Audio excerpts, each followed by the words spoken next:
Hi, I'm Marilyn Ellie. I've been working to close Indian Point for a long time. For those of you who don't know me, I'm a co-founder of the Indian Point Safe Energy Coalition, and the plant's closed now. So what's next? Safe decommissioning. We had a great rally on the 27th of just last week, actually, in front of Town Hall. Over 200 people came. And this is a brief report about what happened there and an introduction to a marine pollution radioactive expert. So let's get started. The rally on the outside was really a lot of fun. There were great speakers, a great moderator. Things moved along nicely. We sang. Fred Gillum Jr. was there, and he got everybody going with songs, which was nice. Santouche led some chants, and we were all powered up and ready to go. So when we got in, we found that Entergy had already snuck in and taken about half the seats or more. But anyway, we managed. There was an overflow room. So that's how big it was. And the atmosphere was totally different, just totally different. Instead of talking about health and public safety, what we heard was a lecture from John Sipos, who is their legal eagle, about the rules and regulations, going all the way back to Justice Brandeis, which gave the Nuclear Regulatory and the NRC, the Nuclear Regulatory Commission, full power over radioactive discharge. And of course, we know how much we trust in the NRC. It's only gotten worse over the years. Anyway, the focus in the room for the DOB meeting was on rules and regulations and picocuries and things that were in contract that Holtec had signed on for, like the current discharges, and how everybody's just going by the rules. It's no problem. It's under regulatory concern. What they want to do by dumping this radioactive waste into the river is fine. I really want to thank Peter Harcum, our state senator. If he's your state senator, be sure and thank him. And if he's not your state senator, contact your state senator and tell him he needs to be on this law or this bill that Peter is trying to pass. But Peter really spoke up about what we don't know and what is the rush and why can't we wait and get better information. Dr. Becker, who is the superintendent of Cortland, also made a very inspiring speech, making many of the same points and making many of the things that the speakers at the rally outside had raised. It seemed to fall on deaf ears and probably will continue to do so. The only thing I can say is that we have to influence our decision makers. And in this situation right now, Governor Hochul seems to be the top decision maker as the governor of the state. So we really need to get her attention.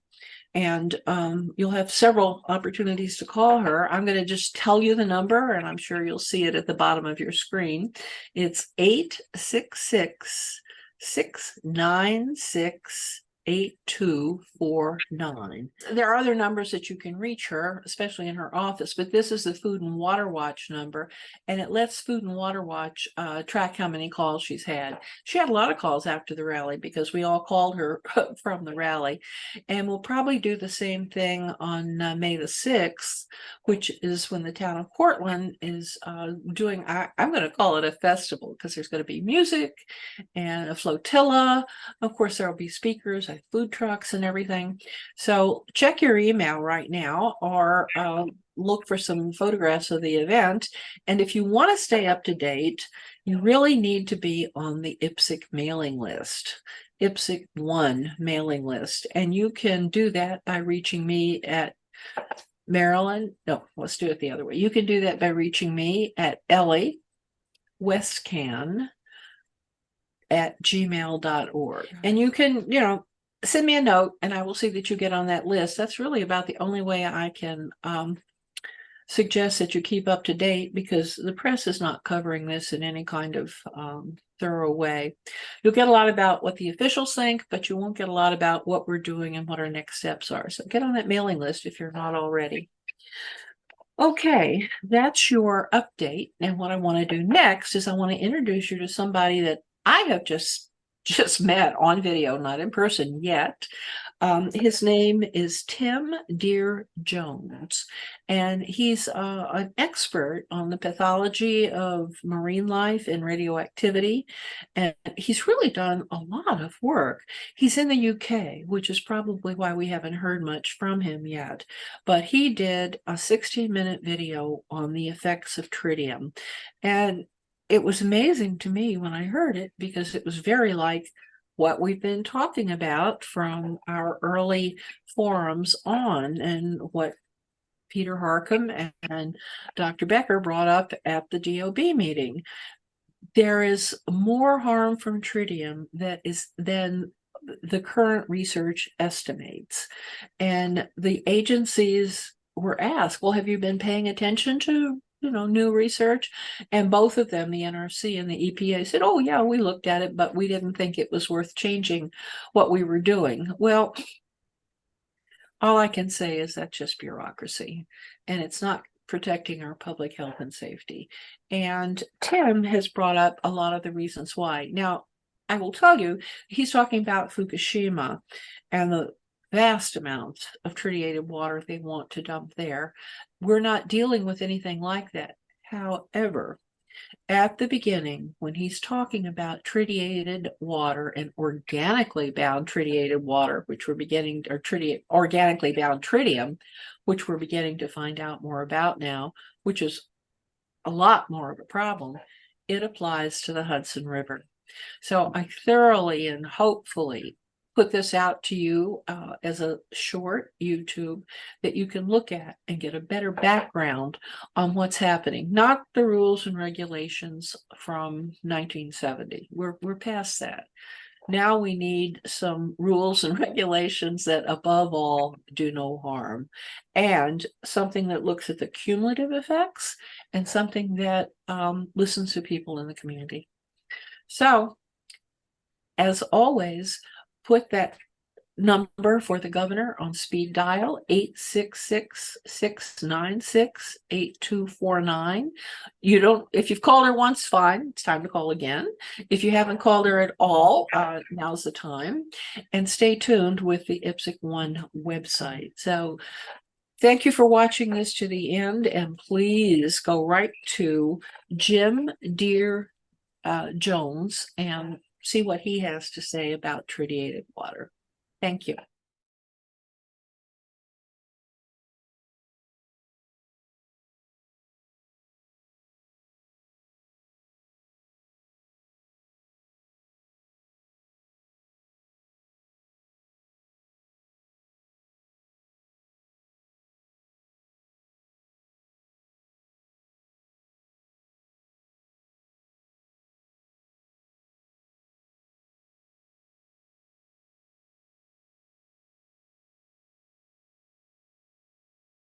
Okay, I'm going to talk to you about the disposal of Fukushima's tritiated water.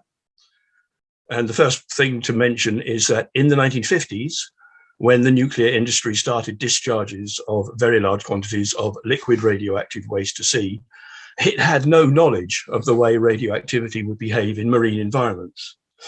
So, in the absence of any scientific data, the nuclear industry came up with a hypothesis that liquid tritium as tritiated water was of low biological significance because it had a short half-life. It would dissolve into infinity once in the marine environment, and it was a low activity radioactive emitter, which they assumed would generate very low doses from the consumption of fish only. This hypothesis quickly became fossilized as a nuclear orthodoxy, despite the absence of scientific evidence to support it. Because the greatest volume of aggregated radioactivity, as measured in terms of terabecquerels, discharged to sea from most nuclear reactors does actually consist of tritiated water, the defense of this orthodoxy has been of huge importance to the nuclear industry. However, their claim that tritium is of low radiological significance has now been shown to be comprehensively inaccurate, but sadly the industry refuses to adopt the outcomes of recent scientific studies, which have contradicted pretty much every aspect of the official position. So particularly post the 1990s, research published in peer-reviewed journals has conclusively proved that the tritium in discharged water quickly becomes incorporated into the cells of organic, plant, and microorganic material in marine environments. That research has proved that organically bound tritium, or OBT, accumulates in fine sediment suspended in the water column or deposited in mudflats, especially those mudflats with a high percentage of organic material, where the OBT can be enriched in the sediment by up to 250 times greater than the concentrations found in the ambient seawater. Marine animals which consume this organic material accumulate OBT at a faster rate than those exposed only to tritiated water. As a result, organically bound tritium is far more biologically mobile through marine food webs than non-organically bound tritium. So organically bound tritium is most highly bioaccumulated in species near the apex of the marine consumers, such as predatory fish and sea mammals. Such species typically hold concentrations between 2,000 and 6,000 times greater than the concentrations found in the ambient water, but they have been shown to reach up to 61,000 becquerels to the kilogram in some species.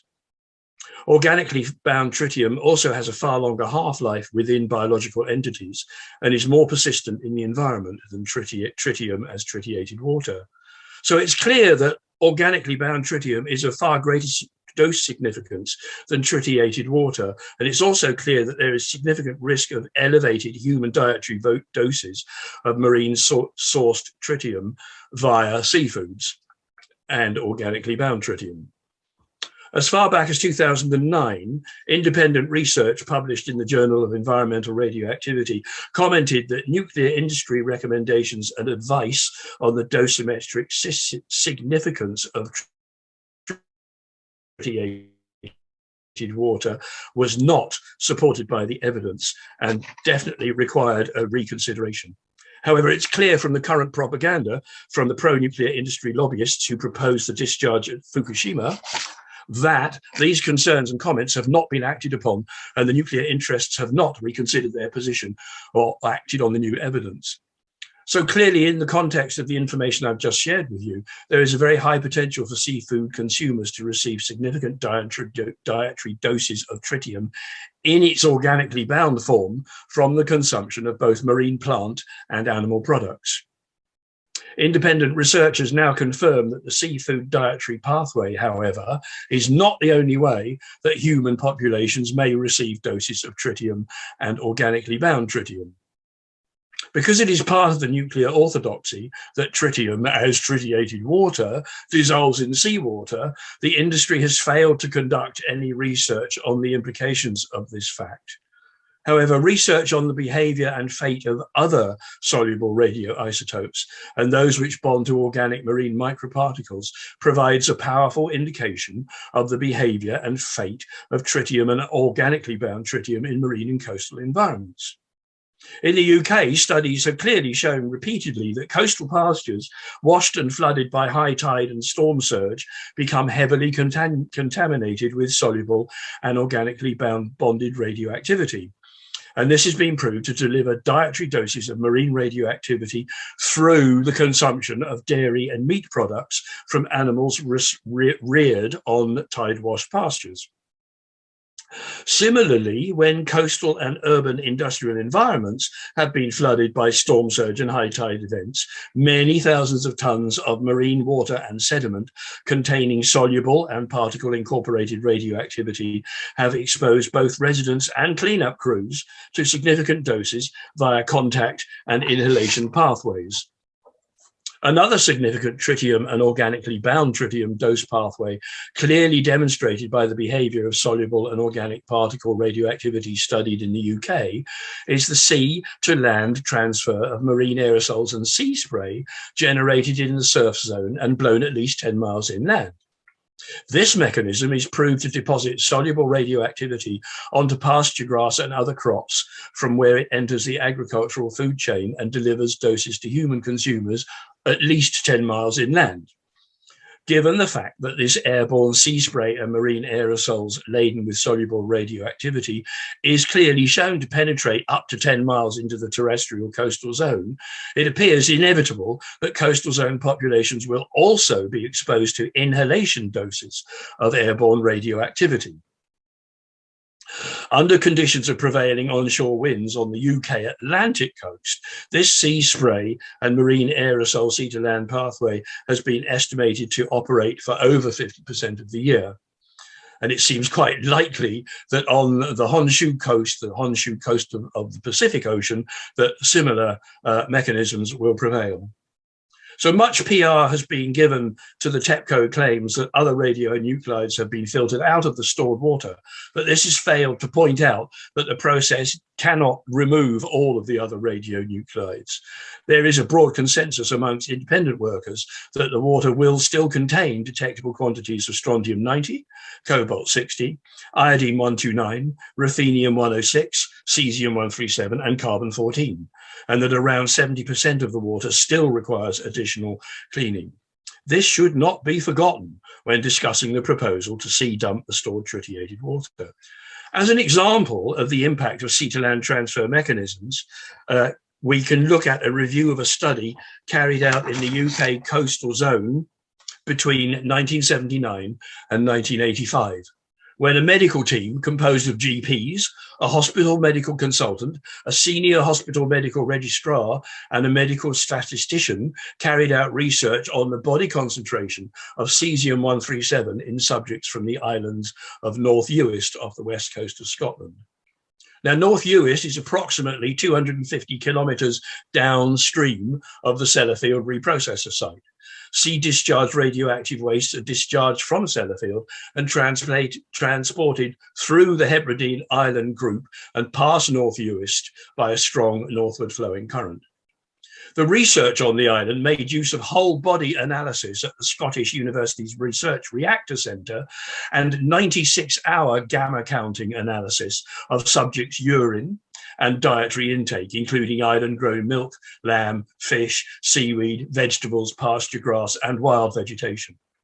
This is the only dietary dose assessment study which I have ever come across where such a wealth of actual empirical data has been deployed.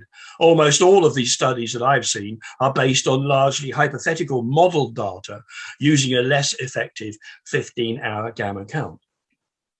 The research on the island of North Uist found that the island environment, from the rich coastal farmlands through to the uncultivated moorland of the interior, was contaminated with cesium-137. Cesium-137 was found in island seaweeds used as fertilizer and animal feed, and in wild foods such as venison and mushrooms, and in the island peat used for domestic fuel. Cesium-137 was found in all samples analysed. Foodstuff concentrations were higher in island-grown foodstuffs than in their mainland equivalents. The radiological fingerprint ratio of cesium-137 to cesium-134 clearly implicated the Sellafield sea discharge as a source of the cesium that was being found. And the cesium was clearly transferred from the sea to land via the range of mechanisms that I discussed earlier. It was found that the cesium concentrations in islander urine was 6 times higher than in the mainland controls.